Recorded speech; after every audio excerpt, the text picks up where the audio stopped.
What's up guys, welcome to what is hopefully the last episode of the Shady 80 for a little while at least. Hopefully we'll get this thing running this episode and tune this episode because it's going to be going to get some more work done at another place.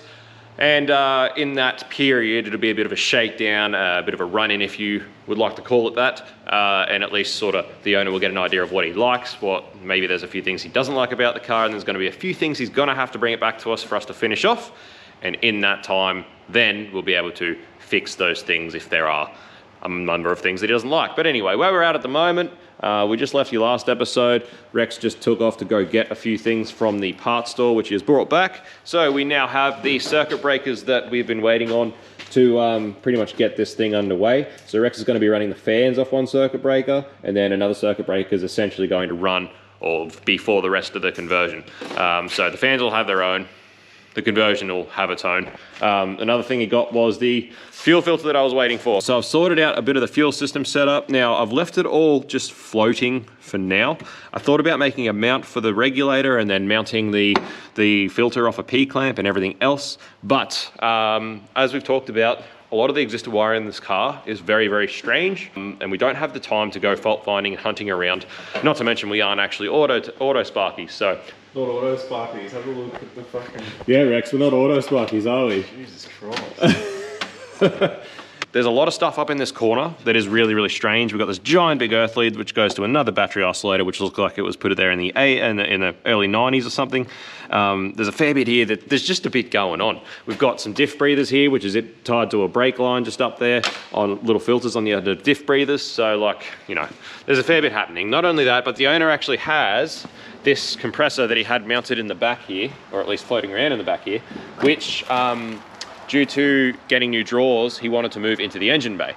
So we've got a nice little compressor here. I think it's an ARB one. You know, always good to have when you're out four-wheel drive and out camping. Really, really handy little units. But the only place in the whole engine bay where we're actually gonna have any room to mount that thing is up here in this corner where our fuel stuff is. So we can't really mount it there at the moment with all the stuff in the way, but I don't want to go making a mount for all this fuel stuff only to have it moved later anyway. So in this interim period, we're just going to tie that up out of the way, make sure it's not flapping around. We'll make sure it's secure. But essentially that's just how it's going to be for now. And when he brings it back for us to finish a few things, if we've got time or if it's not already mounted, we might look at trying to get the compressor mounted up in there and then look at actually making a mount for that stuff off the compressor mount and try and make it all work in that corner. And Rex is working on getting the circuit breakers somewhere, finding somewhere to mount those. Another thing that we still have to sort out, which I only just thought about just before, is a new washer bottle, which I actually totally forgot about. Because the washer bottle used to be up where the airbox is now, and it was in the way. So the old washer bottle got removed, and we started to sort out another solution for a windscreen washer bottle for the owner. All right, guys, so we've been trying to charge up the batteries out of this thing, obviously, because we know we're gonna need them pretty soon. Unfortunately, the main battery, though, it is just cooked. It must have some dead cells, because it was bulking for ages, and like over 24 hours, it was just bulking charge. You could hear it. You feel it getting pretty warm, and it's still just red and still got no voltage. You see the ends have started to bulge. Started to bubble. Do that weird bulgy thing. Anyway, bit beyond the point of saving this one. So that's his secondary. That's his secondary. Fine. So that's that's the main battery out of the 105 series outside. So it seems to be okay. It's doing some funny things, but it is at least holding some voltage. So it's because it's already 11.8, it doesn't need much charging, so it's just skip through those stages and it'll just basically settle on this last. So I think that one's fine. Anyway, we'll borrow that for now. Let it get us out of trouble once it's charged up a bit more. But you're gonna have to get a new battery. So another pretty important part that we're waiting on that still isn't here, that was meant to be air shipped from Monday. Monday it was sent. Oh, no wonder it's late then. What? You put it on an airship. Yeah, should have just road told it. Anyway. No, like a blimp. An airship. Yeah, well, it was meant to be airbagged, all right? Express shipped. That makes more sense. Anyway, they're blaming the floods, which I guess airplanes can't go through floods. So anyway, it's the alternator plug for the LS1 alternator to swap, well, actually, in this case, to swap the Landcruiser alternator plug to an LS1 alternator plug. So if it doesn't get here in time, for now we can just put spades on it, just as a temporary solution. But it would be really nice if that would get here, hopefully tomorrow. see how it goes. But anyway, just frustrating. Obviously, there's nothing we can do about stuff that doesn't get shipped fast enough. Just hurry up and wait. Gotta wait harder, Rex. We've got a battery in the big girl. She's all hooked up. We've got power. We've got no fires, no smoke, and no melting that we can see. So everything's happy days for now. It's a good old start.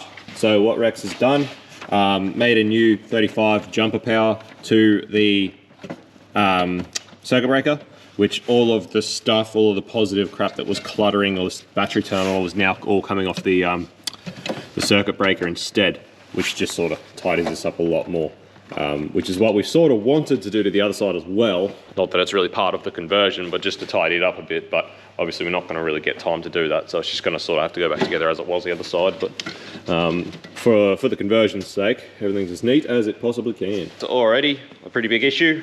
This starter is cooked, so it's definitely not the starter that was with this loom at the very least, because the loom is for, there's two different types of start signal terminals. There's one that's an eye and one that's a spade, and this one was different. We had to re-terminate it. So it's definitely not the starter that suits this loom. I don't want to say that it's not the starter that suited this engine, because it may have been, because there's no, I don't think this loom was to suit this engine. So classic from these guys. We've got a few from them before, and they're not everything out of the same car. They just piece together a lot and send it off. So yeah, a bit of a pain, but either way, the starter that they've supplied is cooked. Starter's no good, which puts us in a bit of a spot. We're probably going to have to, because it's meant to pick it up tomorrow. That's right, meant to pick it up tomorrow. So we need to get started so we can get it on the dyno, so we can get it tuned, make sure the wiring's all good, then get all the wiring taped up so that he can pick it up tomorrow. So we're going to have to steal a starter off one of our cars, pretty much is what it's going to have to come down to, which we hate doing. It's the only way it's going to happen. So before we do bother with the starter, we will try, this battery's still not the greatest, so we will try some jumper leads and just see, but it's not even turning the starter, like it's clicking, and anyway, 12.5 I reckon. Heaps of battery. Should be. Yeah, this gauge is saying 12.4. Yep. Well, we'll find out. 12.4. Scanner's up, which means all the CAN wiring's fine. All the CAN integrations worked, OBD working, that's all good. So it's immobilized, so it's not triggered the fuel pump yet because of VATs. So we'll get rid of that, and then we'll test the fuel pump, make sure the fuel system's working. But yeah, it's looking like probably just swap the starter out, and hopefully after that we'll be right as rain. So yeehaw. It's been a bit of a mammoth effort, this thing. Righto, so we pinched the starter from another combo that we had here, ready for another conversion for a different car. But what do you know? The other starter has the other type terminal for the signal, the one that was cut off and changed before. So we had to get cut off and changed again. And then the positive post for that starter was longer and it was hitting on the dipstick, so we had to get shortened. An absolute pain in the ass. So anyway, sorted now. Let's see how this starter goes. So one thing that I did forget to document yesterday, when we did fill it up with water, we did actually have a water leak. It was from the steam port that connects the two heads at the front. This side didn't actually have any seal in it, so had to pull that back out, pull the manifold back off, pull that out, and put new O-rings in the steam pipe to seal that up. And since then, we've had no leaks. So touch wood. Oh, I don't know what that is back there. Need to investigate that, but yeah, until this morning, we've had no leaks. I'll have to look at what that is. Yeehaw, we've got a starter. All right. The reverse lights starter works. Reverse lights work, the reverse camera and stuff, so that box loom seems to be working.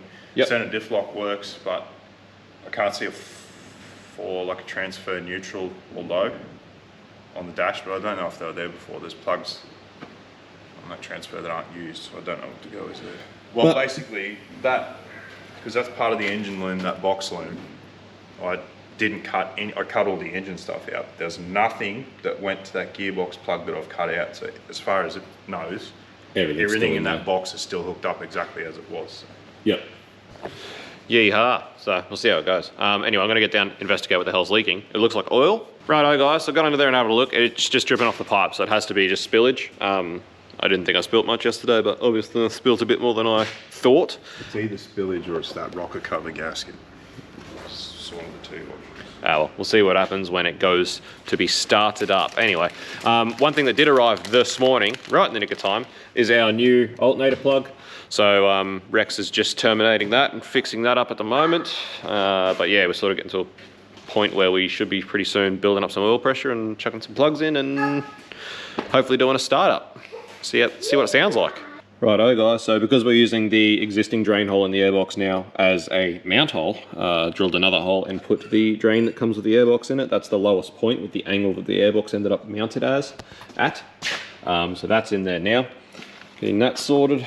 So yeah, I've got a list of things written down, things we're going to have to finish off when it comes back, including obviously attaching the snorkel, the AC lines. We also need to sort out some kind of overflow, a few little bits and bobs like that. Alternator plug sorted. That's all fine. We've put the IAT plug on the loom now as well, because obviously being a Gen 4, it was only a MAF, the IAT's in the MAF, so that has to get changed. So we are ready now to hit the key and start building up some oil pressure and hopefully not have any oil leaks. Again, not our engine, we didn't build it, so we're sort of in their hands at this stage.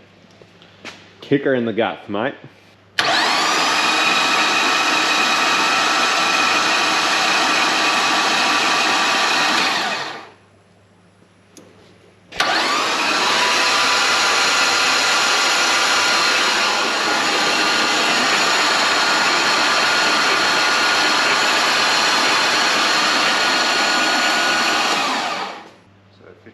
PSI cranking. Yeehaw. Got oil pressure, so double check that level now. But there's no obvious leaks, so fingers crossed, none rear their ugly head. And yeah, everything's in the car too. Oh, I'll have to get some more power steering fluid in there now that it's been pumping around, but... We'll just check this, see if this, check the fuel pump's working. Oh, yes. Yep.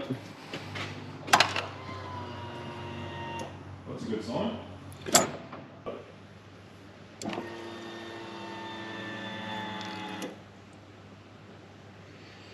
Do it one more time if you can.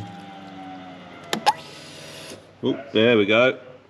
Now we've got fuel up here. All right, go again.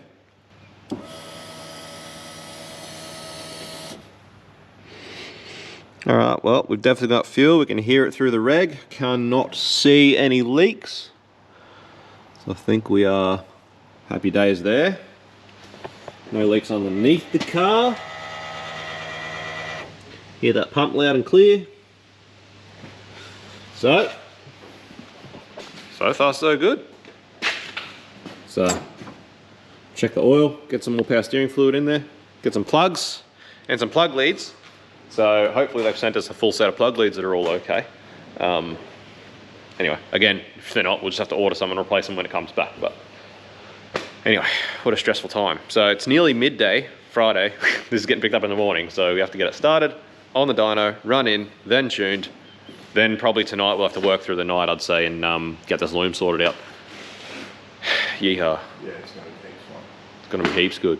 Heaps nice and good. Anyway, we'll get this sorted. All right, so we do have a little bit of a fuel leak just coming out of the hanger here. Maybe it wasn't a problem with 1FZ fuel pressure, but obviously with LS fuel pressure, might be a problem. But anyway, that's why we didn't put all the interior back together, because we were like, hey, if we have any fuel problems, we're going to want to get at it, because we're smart.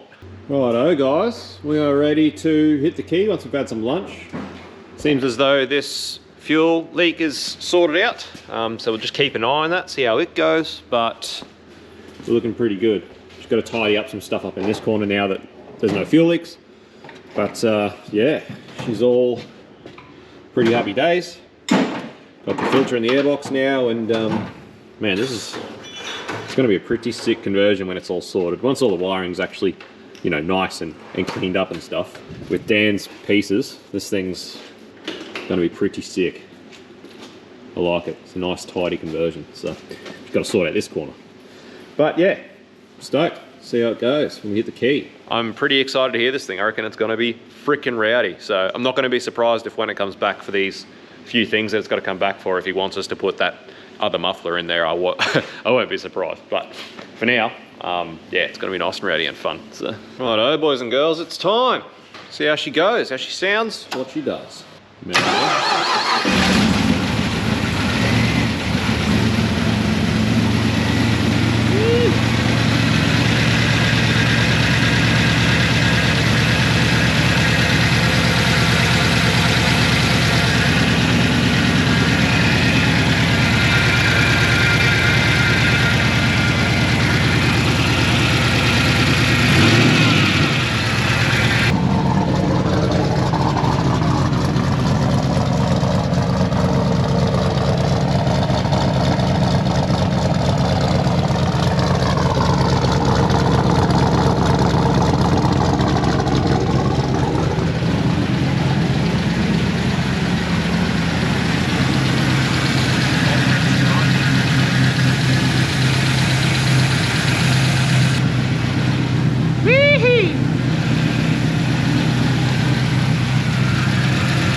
Righto guys, fresh battery, get us out of trouble. Rex actually just, while I was gone, moved it outside so that we could sweep in here under the car and then moved it back in. So clutch feels good, handbrake is working. So at this stage, we've got to bleed up the brakes because we had to obviously disconnect the front brakes to remake that brake line and the heat shield and everything that happened in this corner.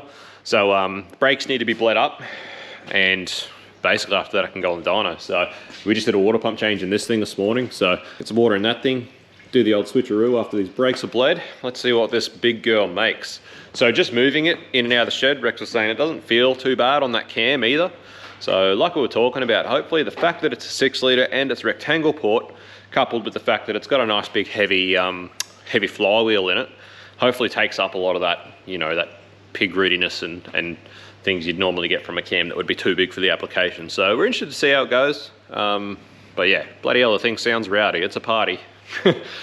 Just as we thought, it sounds like a party. So what a sight to behold after all this time, getting in, smashing out so much of it and then having it sit outside and not get touched for so long because of what happened. We're finally seeing this thing on the dyno, which is awesome. So I just moved it out and put it on the rollers, and I got to agree, this cam feels fine. You know, it's fine to just literally idle off the clutch. It's surprising actually. So that's really exciting. That's good. It's a really good outcome. So let's see how she goes. Big girl on the rollers, on the 33s. Yeehaw. So we do have a run-in to do, obviously, being a fresh engine. So using mineral oil, no friction modifiers, do a bit of a run-in. Yes, load. Yeah, you need load to just bed rings. Basically, is all the run-in is you just need load on the rings to bed them to the bore. So anyway, we'll do our run-in. We'll do some power runs, and yeah, honestly, I'm pretty excited about how it was just moving around, how easy it was to drive. It's not what I expected it to be. So, but we said it may surprise us, and it has. So who knows? Something new.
Righty-ho, guys.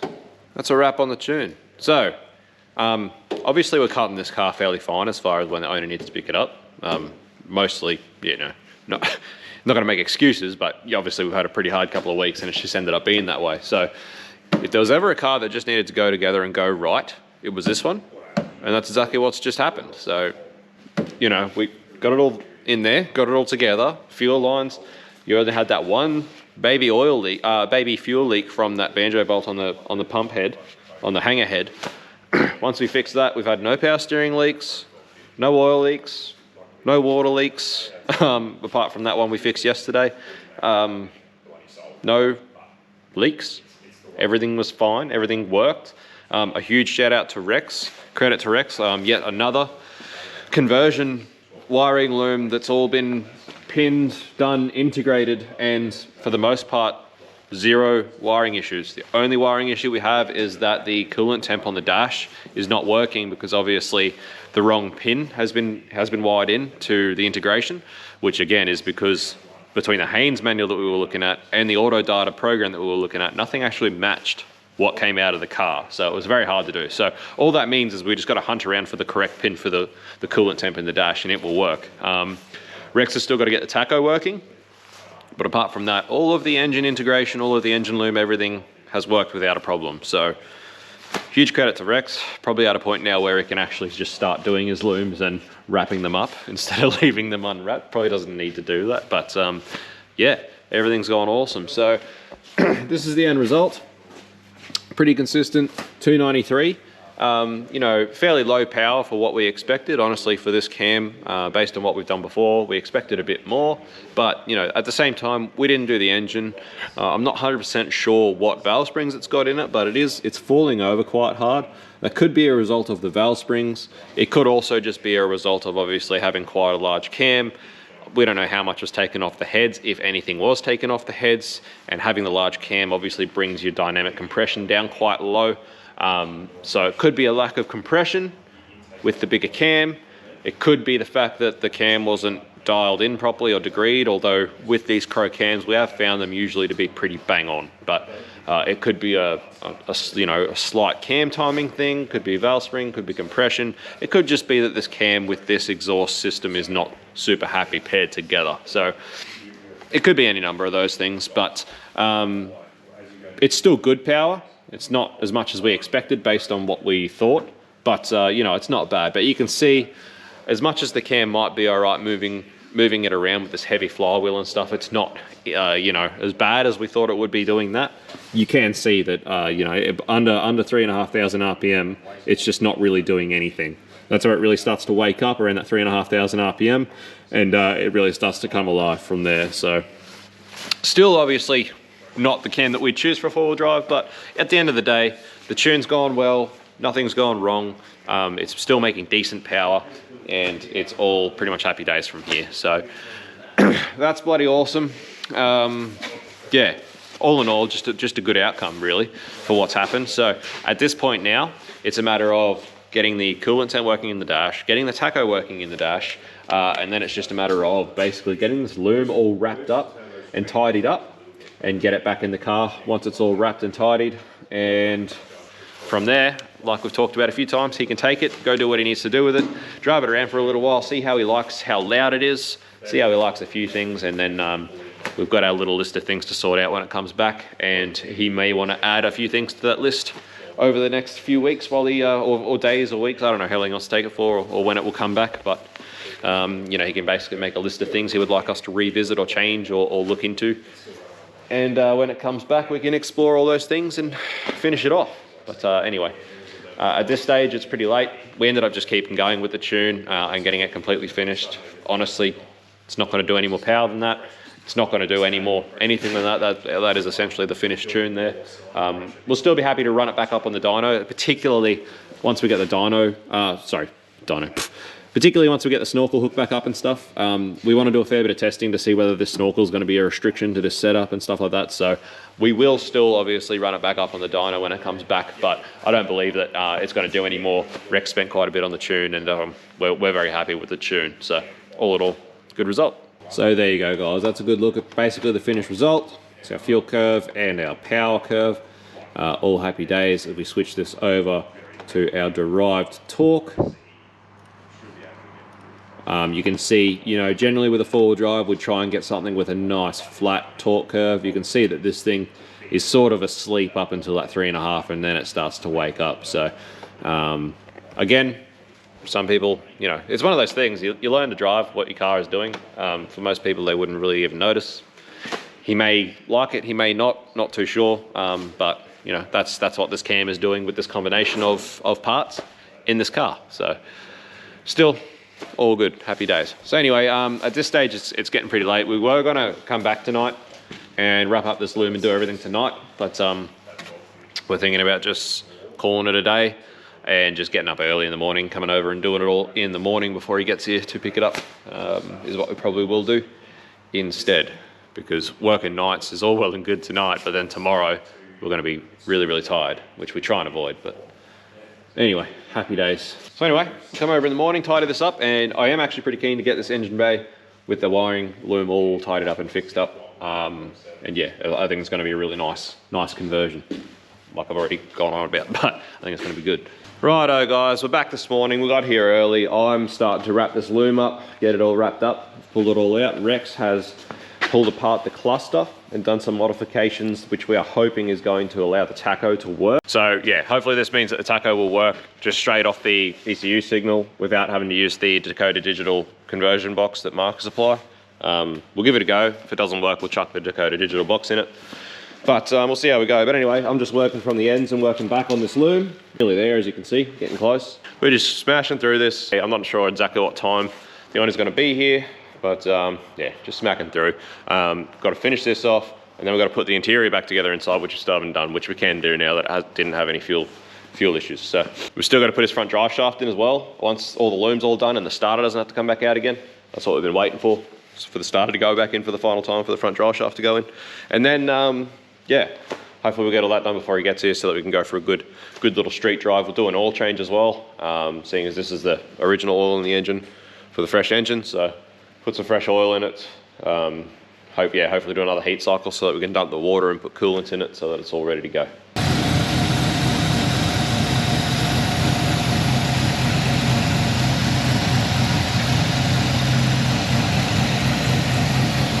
Rightio guys, smacking through it. As you can see, all nice and tidy with that loom all tidied up, all covered up and nice and pretty. So Rex, the first trick that he tried with the cluster to get the tacho working didn't work. We ended up having to wire in the Dakota digital unit that was supplied from Mark's adapters to get the tacho to work, but it is working now. And we got the temperature gauge in the cluster working also. It's a bit hit and miss. We're pretty sure it might be the factory Toyota sender might be a bit funny, but it's working now. So it was nothing to do with the wiring. It was just obviously something up with that sender, and now it's working. So we'll just keep an eye on it, see if it comes and goes, but chances are if it's a problem, it's just gonna be with the sender. We've done the oil change. So Rex is just putting all the dash and cluster back together now. I've just got to chuck the front tail shaft in, the front drive shaft, and then we've got to put the second battery in. The owner bought out another new battery that he purchased for this thing so that he can put his winch on and everything as well. So it's gone in. We swapped it for the one that we put in there yesterday. So yeah, it's all coming together and pretty close to going out the door. But yeah, it's looking good, really nice. So we've just chucked the second muffler that we did buy for this thing in case it was too loud. We've chucked it in the car so that if the owner has any issues or doesn't like it, he doesn't necessarily have to bring it obviously all the way back out here for us to just put a muffler in it. He can take it to someone a bit more local to him and just get the muffler put in the rear there. So, but I don't know, I reckon it sounds bloody tough. I like it. I reckon it sounds awesome. It's gonna be so funny, people trying to figure out what's making that racket in a line of cars in traffic. It's gonna be wild. So righto guys, we're all sorted, tail shaft's in, everything's done. We've locked the hubs. We're gonna leave the brake off the dyno and see if four-wheel drive works to pull the car off the dyno.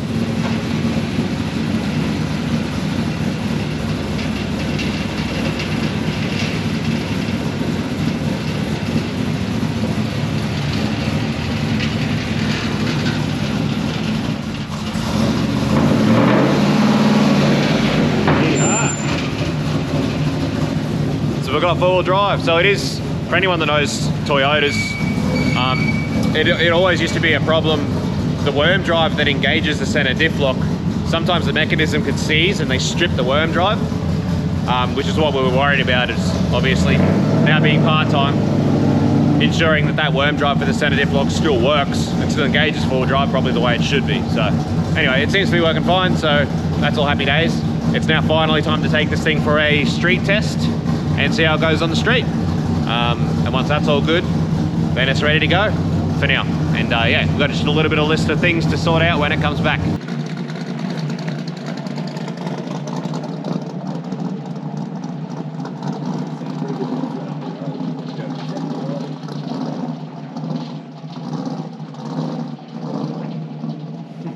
Righto guys, so we went for our test drive on the street. As far as the car behaving and the tune and just engine wise and driving wise, it drives awesome. It was really, really good. However, we're on our way back to the workshop and cooked the belt.